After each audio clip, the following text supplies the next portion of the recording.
Voilà, ça doit marcher. Après, voilà, c'est vous qui êtes le caméraman. D'accord.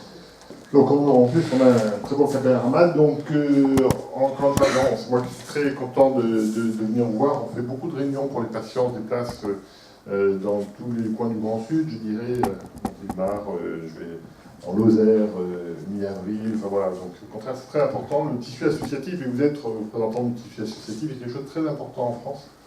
Et dans cette maladie également, c'est un point d'orgue, puisque la vision de la maladie qu'on a, c'est que il y a des traitements, des IRM, vous verrez, on va en parler. Et puis après, il y a d'autres problématiques qui se posent, problématiques sociales, problématiques psychologiques, kinésithérapie, spasticité. Et l'objectif, c'est d'assurer un lien social avec les patients dans la vraie vie, pas que l'hôpital, et le tissu associatif est un élément très important. Vous voyez ici le logo qui est celui de l'ARCEP. On travaille donc avec l'ARCEP également, et également l'APF. Donc c'est une continuité entre un diagnostic, un traitement, une IRM, je dirais, et puis le milieu associatif, quel qu'il soit. Il y a beaucoup d'associations dans les bassins de vie, il y en a une sur Narbonne également, et c'est très important qu'il y ait des associations, qu'il y ait des actions pour cette maladie. Donc, bien sûr, en général, le malade demande toujours les nouveaux traitements. Je crois que jusqu'au bout, on va avoir des soucis. Alors attendez, si je ne me trompe pas, voilà. Bien sûr, c'est une des maladies en neurologie, en tout cas, où il y a eu une plus avancée thérapeutique en termes de traitement. Mais avant de partir sur des traitements, il y a quand même quelques notions qui permettent de mieux connaître cette maladie. Tous les 5 ans, nous avons des critères internationaux de diagnostic de la sclérose en plaques. En général, c'est un neurologue et un radiologue de chaque pays industrialisé, la France, le Canada, les États-Unis, qui se réunissent et qui éditent des critères diagnostiques. Et ils sont revus tous les 5 ans. Et tous les centres de sclérose en plaques doivent appliquer ces critères diagnostiques. Donc, on travaillait avec les critères de 2005, on appelle les critères de Barkov, Barkov étant un neuroradiologue d'Amsterdam. Et aujourd'hui, on applique les critères de Pohlmann 2010, c'est-à-dire qu'ils ont été édités en février 2010. Comment aujourd'hui on arrive à un diagnostic de sclérose en plaques? Apparemment, il faut que les symptômes cliniques évoquent une poussée de la maladie, fourmillement, paralysie d'une main, trouble de l'équilibre, vision double, la fameuse névrite optique. La durée d'un symptôme pour dire que c'est une poussée, c'est au moins 24 heures de façon continue. C'est des choses simples, mais c'est des choses très importantes à enseigner aux patients, et même en début de maladie. Ça permet de gérer ses propres symptômes. C'est-à-dire ce qu'on dit aux malades, si vous avez des fourmillements qui durent une après-midi, une nuit, et que le lendemain il n'y a rien, c'est pas la peine de s'inquiéter, c'est pas une aggravation de la maladie, c'est différent. Tout n'est pas dû à la sclérose en plaques. Par contre, s'il y a un symptôme qui apparaît, qui dure plus de 24 heures, de façon continue, on peut considérer effectivement que ça peut être un début de poussée. En général, on demande aux patients de contacter au bout de 3-4 jours pour voir s'il y a une persistance des symptômes. La durée moyenne d'une poussée, c'est 1 mois, 1 à 2 mois. Donc, c'est des éléments simples, il n'y a pas de mots compliqués, mais cette notion de temps, plus de 24 heures, moins de 24 heures de façon continue, permet aux malades de gérer leurs propres symptômes et donc leur angoisse. S'il y a ces qualificatifs, effectivement, c'est une première poussée, ou une poussée dans une maladie connue. Deuxième examen pour arriver au diagnostic, après l'examen clinique, c'est l'IRM.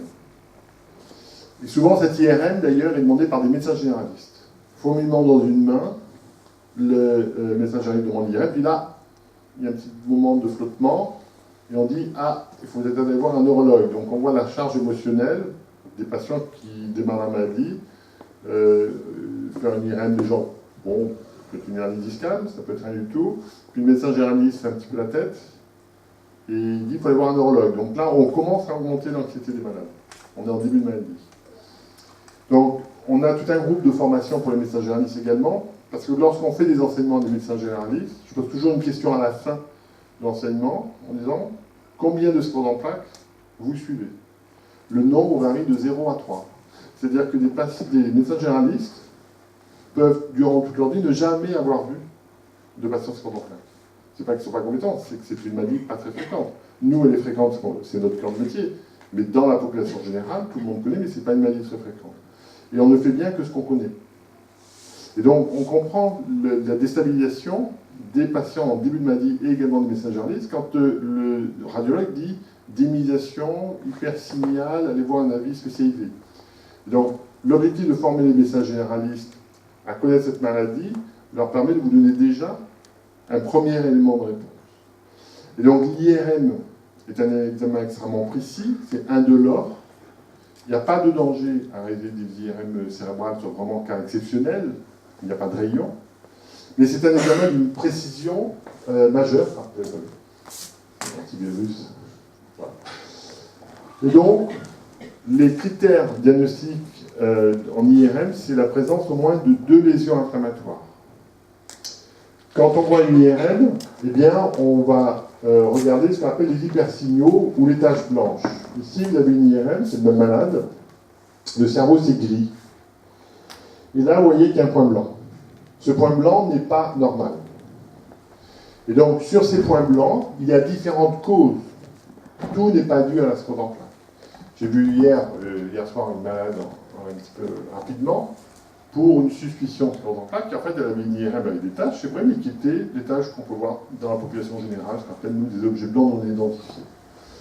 Le cerveau, c'est gris. Les taches en IRM, ce sont des hypersignaux, mais tout hypersignal n'est pas un hypersignal de sclérose en plaques. Vasculaire, la migraine, d'autres maladies inflammatoires, et également la sclérose en plaques peuvent donner des hypersignaux. Et là, on rentre dans une analyse du signal. Ce qu'on appelle l'analyse du signal, c'est un vrai cœur de métier. Nous, c'est un de nos cœurs de métier, puisqu'on nous envoie en moyenne par semaine 3 dossiers de la France, l'ensemble des établissements, pour aller analyser ces signaux, pour essayer d'avancer sur des maladies, notamment la sclérose en plaques. Et donc, quand on regarde ces signaux, il y a 2 choses qu'on va regarder. Leur nombre, et vous voyez qu'ici, il y en a un ici et un autre là, donc il y en a 2. Effectivement, les critères diagnostiques requièrent qu'il y ait au moins 2 hypersignaux. Ce qui veut dire que c'est une maladie déjà diffuse. C'est-à-dire que si vous avez un flou visuel d'un œil, et que l'IRM ne montre aucune lésion ou une seule lésion, on peut estimer que c'est un problème simplement du nerf optique.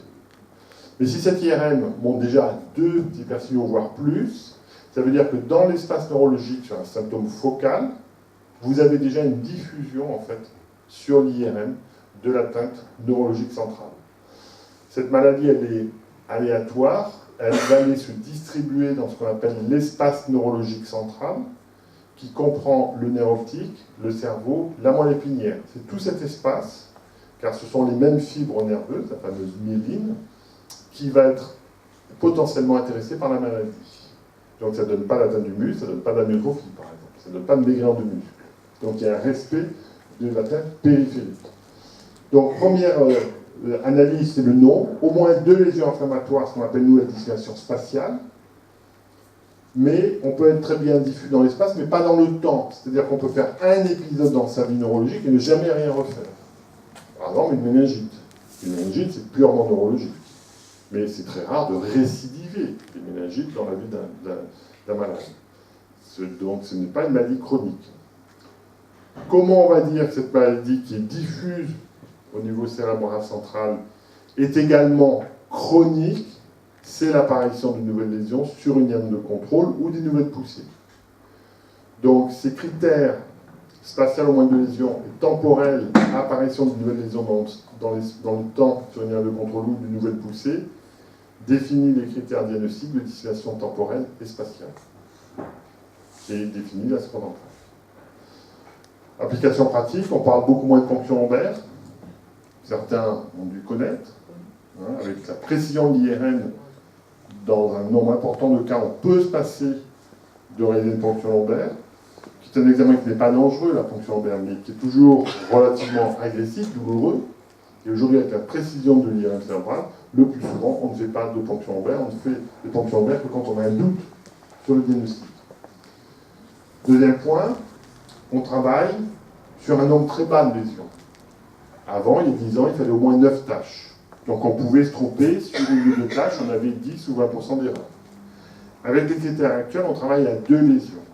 C'est-à-dire que si dans l'interprétation, on se trompe sur une des lésions, soit on dit qu'elle est une sclérose en plaques, soit on dit qu'elle n'est pas une sclérose en plaques, on a 50% d'erreurs. Et donc la lecture de l'IRM est simple, vous avez vu, il n'y a rien de compliqué, mais elle doit être précise, car on travaille sur un nombre très bas de lésions, et c'est vraiment le cœur de métier, ce qu'on appelle l'analyse du signal, qui est la description de ces tâches pour dire oui, cette tâche est due à une maladie inflammatoire sclerose en plaques, non, cette tâche peut se voir dans d'autres maladies qui n'ont pas de rapport. Donc, voilà la base. Pourquoi faire un diagnostic tôt dans cette maladie? Eh bien parce qu'on sait qu'aujourd'hui, traiter tôt engage le pronostic 15 ans plus tard. La sclérose en plaques, ce n'est pas une infarctus du myocarde. Ce n'est pas dans une semaine, une après-midi, comment je vais être. La vraie question de cette maladie, c'est dans 20 ans, comment je vais être. On est dans le fond. L'objectif, c'est d'essayer que les malades aient la vie la plus normale possible 20 à 30 ans plus tard, puisque ce sont, au cours de la première poussée, des malades les plus souvent jeunes, 25, 30 ans. Donc il y a toute une vie d'adulte dans laquelle on doit donner les moyens pour arriver à une vie la plus normale possible. Faire un diagnostic tôt permet de vous donner effectivement un nom de maladie de façon précise. La relation médecin-malade est toujours difficile quand le médecin n'a pas de nom de maladie à donner. Donc un diagnostic précis et surtout moins traumatisant qu'il y a 10 ans. Faire un diagnostic précoce, il y a des implications de traitement. On estime qu'aujourd'hui, un patient sclérose en plaques qui démarre la maladie doit pouvoir bénéficier d'un traitement précoce, car diminuer le nombre de poussées dans les 5 premières années est un facteur prédictif d'évolution de la maladie 15 ans plus tard. Et ça, c'est des conceptions qu'on a acquises depuis 5 à 7 ans. Il y a 10 ans, on disait, ben voilà, pour traiter un patient sclérose en plaques, il faut attendre la deuxième poussée. Certains ont dû entendre ce message des neurologues, qui est un message vrai à l'époque. Aujourd'hui, on est plus proactif. On estime qu'un patient, dès la première poussée, à partir du moment où il a les critères diagnostiques, doit pouvoir bénéficier d'un traitement de fond. Le traitement de fond, c'est un traitement pour éviter de refaire des poussées. Il y a des moyennes, il y a des groupes de malades à haut degré de risque à 20 ans, à moins degré, donc on a des paramètres, le sexe féminin, une charge de basse, une forme sensitive, sont des meilleurs facteurs prédictifs au long cours, mais chaque malade est un cas particulier, et la décision thérapeutique est très malade dépendante, bien sûr, en fonction de la décision du neurologue et également du patient. Alors, cette maladie, pour comprendre les traitements, ce n'est pas une maladie neurologique. C'est une maladie à conséquences neurologiques, bien sûr, à haut degré neurologique. Mais la cause, elle est immunitaire. Dans notre organisme, on a des globules blancs. Vous connaissez les globules blancs. Ces globules blancs sont nécessaires à lutter contre les infections. Dans ces globules blancs, vous avez un sous-groupe qu'on appelle les lymphocytes. Ces lymphocytes sont des régulateurs de l'immunité. Quand on vous vaccine, eh bien, on va stimuler l'immunité pour ne pas déclencher un tétanos ou une tuberculose quand on est en contact avec ces germes. Cette régulation de l'immunité peut être aussi pas bonne pour l'organisme. Vous avez des activations de lymphocytes qui vont ensuite aller reconnaître notre propre structure de notre corps. Vous connaissez tous la polyarthrite rhumatoïde. Eh bien, la polyarthrite rhumatoïde n'est pas une maladie rhumatologique. C'est une maladie à conséquences rhumatologiques et cartilage, mais dont la cause est les lymphocytes. Vous avez des activations de lymphocytes qui vont attaquer les cartilages et les articulations et qui vont donner la fameuse polyarthrite rhumatoïde. Et donc, ça veut dire qu'on peut travailler sur la destruction du cartilage, mais peut-être c'est plus intéressant de travailler sur la régulation des lymphocytes. Et on arrive dans le groupe des traitements immunomodulateurs, des biothérapies. Le diabète juvénile, la thyroïdite, le psoriasis sont des maladies dysimmunitaires. La maladie de Crohn et la sclérose en plaques est une maladie immunitaire. Il y a deux implications simples. C'est probablement la sclérose en plaques est une maladie à ambiance immunitaire, donc il est possible dans les patients et les apparentés d'avoir des associations de maladies qui, sur le plan de l'organe, n'ont pas de corrélation, mais sur le plan de la conception des corrélations, c'est-à-dire un patient de sclérose en plaques, un de ses cousins, par exemple, a une polyarthrite rhumatoïde. Deuxième application, c'est que la neurologie va essayer de travailler sur des traitements dits immunitaires. Et donc, depuis 10 ans, ces nouvelles conceptions ont permis d'aller prendre des médicaments dans d'autres disciplines qui n'ont rien à voir avec la neurologie et de voir si ça marche sur ces maladies. ce raisonnement était basé sur le fait qu'il faut maîtriser l'activation des lymphocytes pour enrayer la sclérose en plaques, comme on le fait en rhumatologie ou en gastroentérologie pour les maladies inflammatoires digestives. Alors, quel traitement aujourd'hui dispose-t-on? Premier traitement actuellement qu'on donne, qui est un traitement en comprimé, qui est le Tecfidera ou diméthylfumarate. C'est un régulateur des lymphocytes. Après, vous verrez sur la diapositive, si vous regardez, il y a vraiment le mécanisme, mais je crois qu'il ne faut pas retenir ça. Ce qu'il faut retenir simplement, c'est que c'est un régulateur des lymphocytes.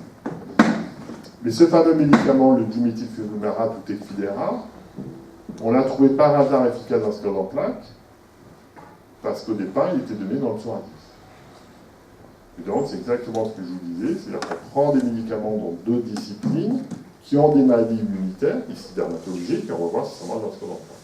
Et ce fameux Tecfidera a été trouvé efficace dans la maladie sclérose en plaques.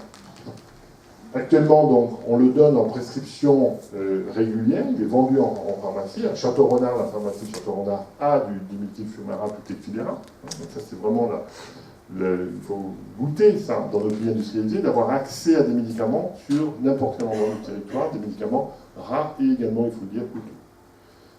Traitement en comprimé, donc on voit qu'on arrive sur une simplification pour le malade, puisqu'avant on avait des piqûres. Traitement en comprimé, un comprimé matin et soir à 120 mg, puis on augmente le dosage à 240 mg matin et soir. Donc ça c'est le mécanisme d'action anti-inflammatoire. Ne l'apprenez pas par cœur, ne voulez pas tout noter. Est-ce que ça marche? Eh bien, pour tester l'efficacité d'un médicament, il y a donc des protocoles thérapeutiques. On va donc suivre un groupe de patients traités par ce nouveau médicament, et on va, en parallèle, suivre un groupe de malades non traités, ce qu'on appelle le placebo. Et au bout d'un an, au bout de 2 ans, on analyse la différence, notamment en termes de poussée, pour voir si oui ou non le médicament est plus efficace que le groupe de patients qui n'a pas eu de traitement. Et ce qui a été montré avec ce fameux Tecfidera, c'est qu'on diminue de 2 tiers, 53% exactement, le risque de poussée à 2 ans. Et vous avez d'autres analyses, notamment en termes d'IRM. Donc ça marche, ce qui veut dire que ce traitement en comprimé diminue de 50 à 60% le risque de présenter une deuxième poussée à 2 ans. Donc on rentre sur des médicaments qui deviennent, sur le plan d'efficacité, extrêmement intéressants, et encore une fois de façon simple, en comprimé par voie orale.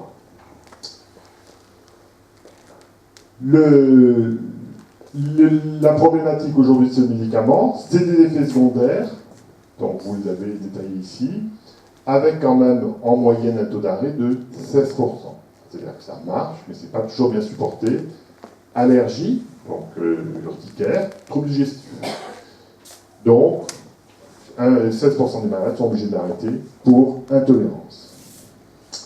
Et donc, on a, voilà, c'est ce qu'on appelle des fiches posologie pour notre région. On a diffusé aux neurologues, voilà, comment bien prescrire le Tecfidera. Et bien, on commence à 120 mg matin et soir pendant 1 mois. Et s'il y a une tolérance, on double la dose à 240 mg matin et soir au bout d'1 mois, avec une surveillance par une prise de sang et un bilan urinaire tous les mois. Voilà, c'est très standardisé pour que les malades puissent être traités de façon identique et surveillée identique, quel que soit l'endroit où ils habitent. Alors, nous, sur notre établissement, on a actuellement, et ça change tout le temps, bien sûr, 80 malades depuis 1 an traités par Tecfidera. Une petite erreur sur la politique, c'est un taux d'arrêt de 20%, pas 80%, une petite erreur, c'est 20%, essentiellement troubles digestifs et allergies cutanées. Deuxième médicament qu'on donne depuis 1 an, s'appelle Aubagio. Le cousin germain d'Aubagio, c'est l'Arava. L'Arava, il est donné dans la polyarthrite rhumatoïde. Il y en a un qui s'appelle le léfunomide, et nous, l'Aubagio, c'est terrifunomide. Mais leur indical, c'est funomide. Traitement simple, un comprimé par jour à 14 mg. Donc là, pour être plus simple, entre guillemets, voilà, un comprimé par jour, n'importe quand dans la journée, c'est actif sur la maladie, avec, vous voyez en bas, quelques contre-indications ou surveillance. Pareil, c'est un régulateur des lymphocytes, je passe. Est-ce que c'est efficace? Même raisonnement que tout à l'heure avec le dimidifumarate. Un groupe de patients traités, un groupe de patients non traités, ça diminue d'un tiers le risque de pousser à 2 ans. On n'a pas aujourd'hui d'études comparatives Tecfidera versus Aubagio, ce qu'on appelle nous les études head-to-head. Les études head-to-head, c'est tête à tête. Je donne un médicament à un malade, je donne un autre médicament, et je vais voir 2 ans plus tard comment il se comporte dans des groupes de patients, ce qu'on appelle des études tête à tête ou head-to-head. Pour vraiment comparer le niveau d'efficacité. On a l'impression que le Tecfidera est vraiment un peu plus puissant qu'Aubagio, mais on n'a pas la preuve aujourd'hui. Donc, ça marche, ça diminue d'un tiers le risque de pousser.